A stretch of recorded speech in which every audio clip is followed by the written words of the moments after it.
My name is Milena. There was a time when I dined alone every night, until one day, a stranger appeared with an unexpected sentence. I've been watching you win in silence. I still remember the facade of the diner on that first night. That place became one I frequented practically every day. I lost count of how many nights I spent there, dining alone during that time. On that particular night, I chose my usual corner booth at the Central Cafe, the one with the slightly torn seat that no one else wanted.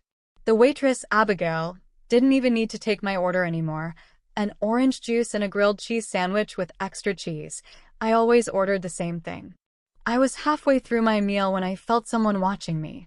It wasn't the casual glance of a stranger, but the deliberate focus of someone who had been observing me for some time. I looked up and saw a woman in her 60s sitting at the counter. Her gray hair was carefully brushed, and she wore a perfectly pressed and tailored blazer that seemed out of place in that rundown establishment. When our eyes met, she didn't look away as most people would.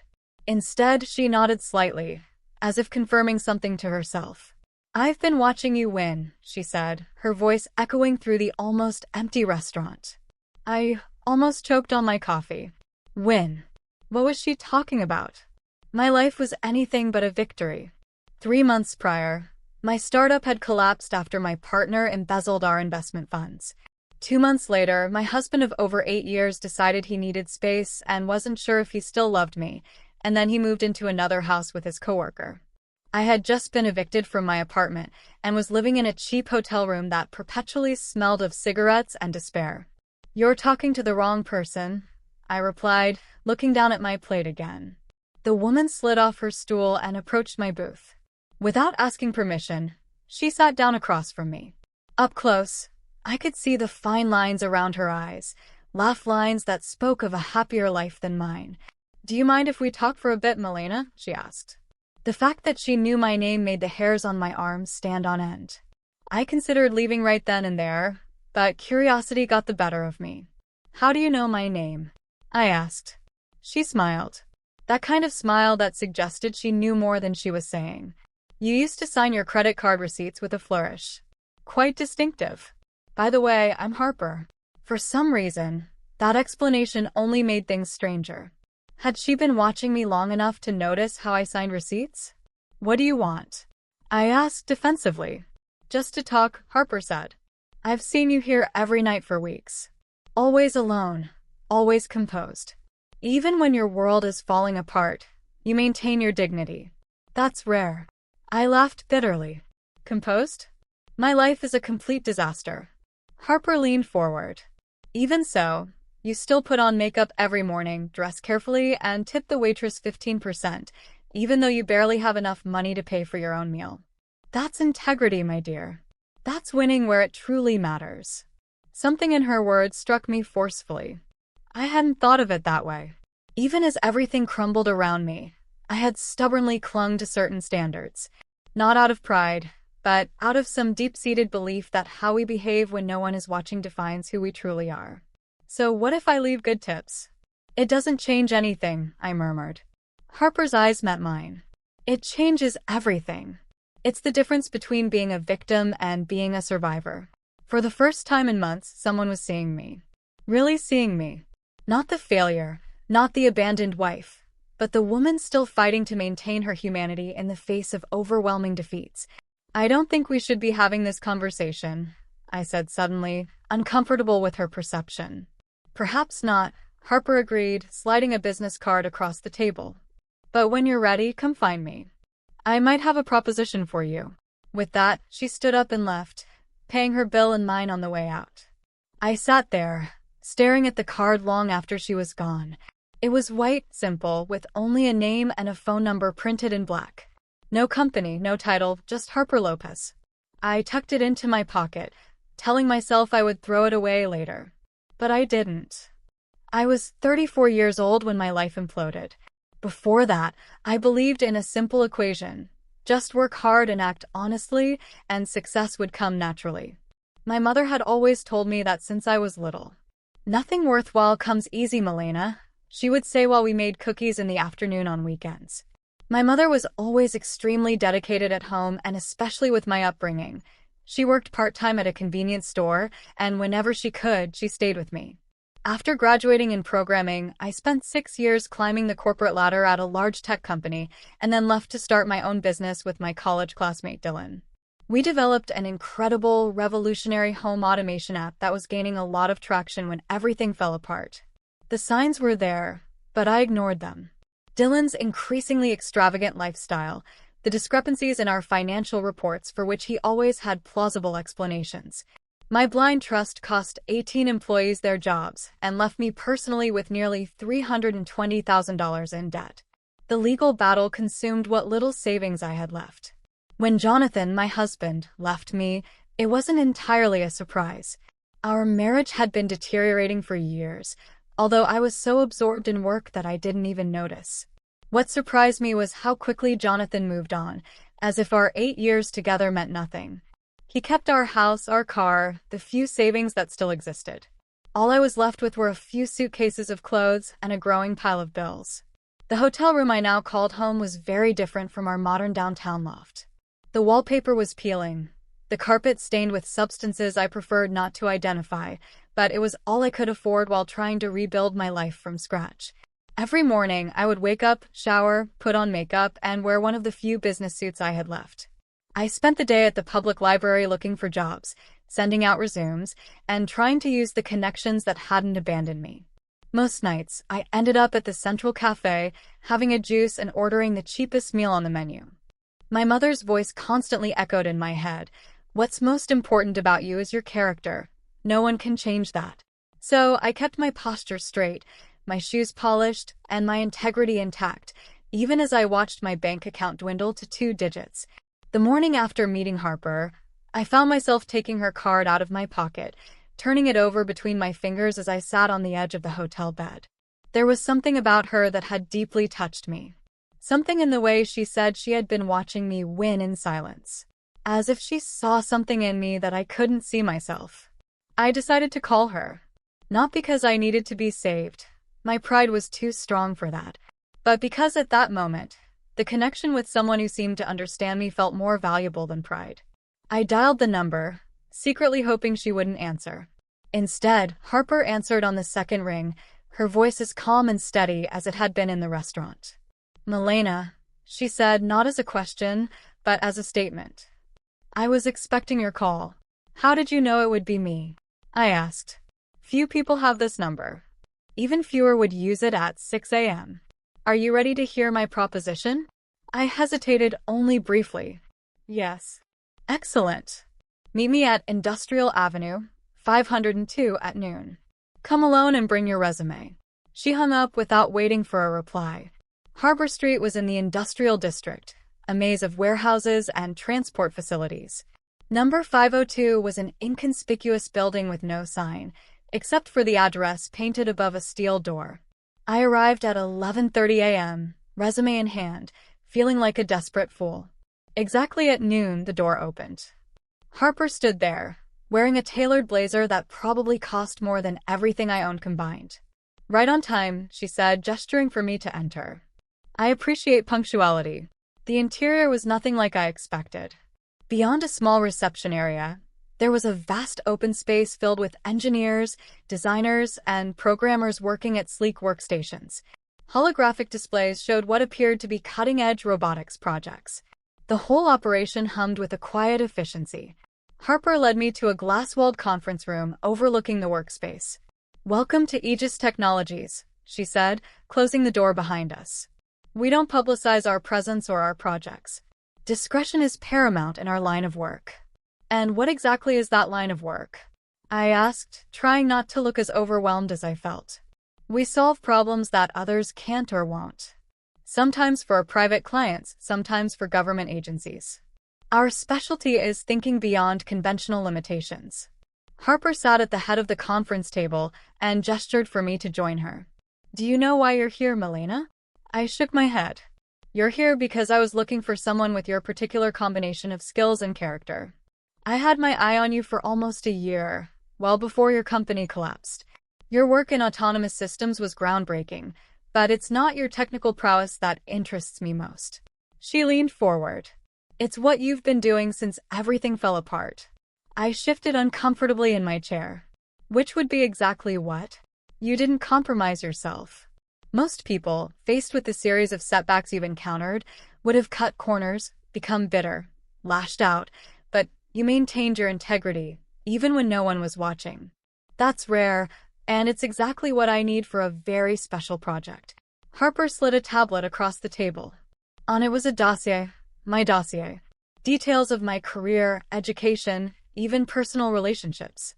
It was comprehensive and, more than that, a little unsettling. Were you following me? I asked, my unease growing. Harper smiled. Not following, investigating. I don't make offers lightly, and what I'm about to propose requires absolute trust. She tapped the tablet. 2 nights after your company collapsed, you were approached by a competitor offering to buy your technology for a fraction of its value. You refused, even though that money would have solved your immediate problems. It was true. They offered me $60,000 in cash for the code that had taken years to develop. Code that was legally tied up in bankruptcy proceedings. Accepting that money would have been illegal and unethical. I refused without a second thought. How could you possibly know that? I asked. That meeting wasn't even documented. I have resources, Harper said simply. The point is, you passed a test you didn't even know you were taking, and now I'm prepared to offer you a fresh start. For the next hour, Harper outlined a proposition that seemed too good to be true. Aegis Technologies needed someone to lead a new division developing autonomous logistics systems for humanitarian applications. The salary was generous, the technology cutting edge, and the work meaningful. There was even a company apartment I could move into immediately. Why me? I asked when she finished. There must be hundreds of qualified programmers without all my baggage. Harper's expression turned serious. Because this project requires someone who cannot be bought, blackmailed, or compromised. Someone who holds on to their principles even when everything around them is falling apart. She stood up and walked over to the window overlooking the workspace. Every person out there has a similar story.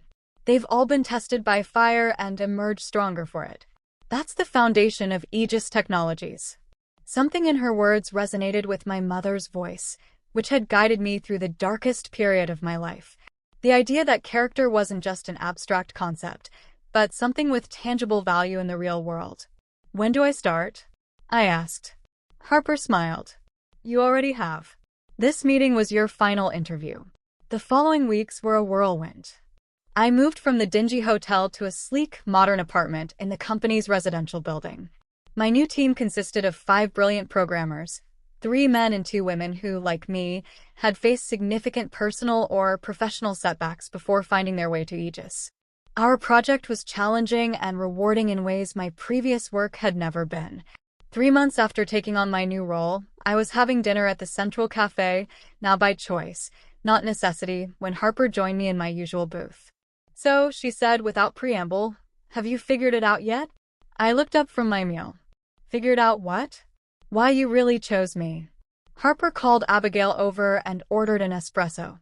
The humanitarian project is real, and your work on it is valuable, but there's a reason I sought you out specifically. I sat up straighter, my fork suddenly poised. I'm listening. Harper waited until Abigail brought her coffee and moved away. 6 months ago, a series of cyber attacks hit several major tech companies. The pattern suggested inside knowledge of proprietary systems.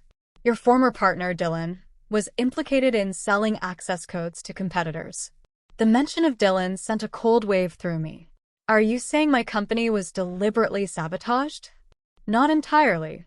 Dylan's embezzlement was genuine enough, but the timing and targeting of the subsequent attacks were too precise to be coincidental. Someone used your company's collapse as cover for a larger operation. I struggled to process this information. What does this have to do with me? The attackers left fingerprints, signatures that matched projects you had personally coded. They were framing you, Milena. If certain agencies had connected those dots before I did, you'd be in a federal prison right now instead of sitting here. My mind raced back to the chaotic final days of my company. The inexplicable server crashes, the missing files. I had attributed it all to the general collapse, but now a more sinister pattern was emerging. You didn't just offer me a job, I said slowly. You were protecting me. Harper nodded. And in return, you're helping us track down who was really behind those attacks. The code you're developing for the humanitarian project has trackers embedded in it. When the real perpetrators try to steal it, and we'll catch them. I felt a complex mix of emotions: gratitude, anger, vindication. Why didn't you tell me this from the beginning? Your genuine reactions were essential. The people who were watching you needed to believe you were exactly who you appeared to be, a talented programmer rebuilding her life, oblivious to the larger game being played. People were watching me. I glanced around the restaurant. They always have been.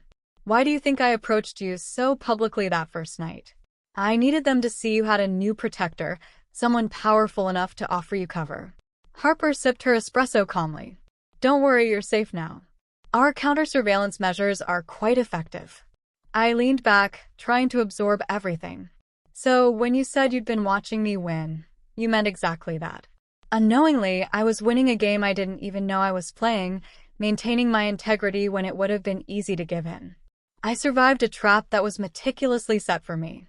For the first time in almost a year, I felt a weight lift from my shoulders. The collapse of my company, my financial ruin, it wasn't entirely my fault. I had been a target, set up to fall for something bigger. What happens now? I asked. Harper smiled. Now we spring our trap. And when it's over, you'll have your life back. Your real life, not the one that was stolen from you. For weeks later, we caught them. A sophisticated group of hackers with ties to industrial espionage had used Dylan as an unwitting pawn, exploiting his greed to create a backdoor into the systems of several tech companies. The evidence we collected completely cleared my name and implicated the real culprits. As for Dylan, he faced justice for his embezzlement but was ultimately revealed as more of a fool than a mastermind. My ex-husband, Jonathan, called me when the news broke, suddenly interested in reconnecting. I hung up on him immediately. A year after that first meeting with Harper, I sat in my usual booth at the Central Cafe, no longer alone. My team from Aegis joined me weekly for what we called strategy dinners, but were really just excuses to build camaraderie outside the office. Our humanitarian project had been successfully implemented in 3 disaster zones, saving countless lives with the efficient delivery of medical supplies and food. Harper walked into the diner and waved at me from across the room. She rarely joined these gatherings, preferring to maintain a certain distance from day-to-day operations.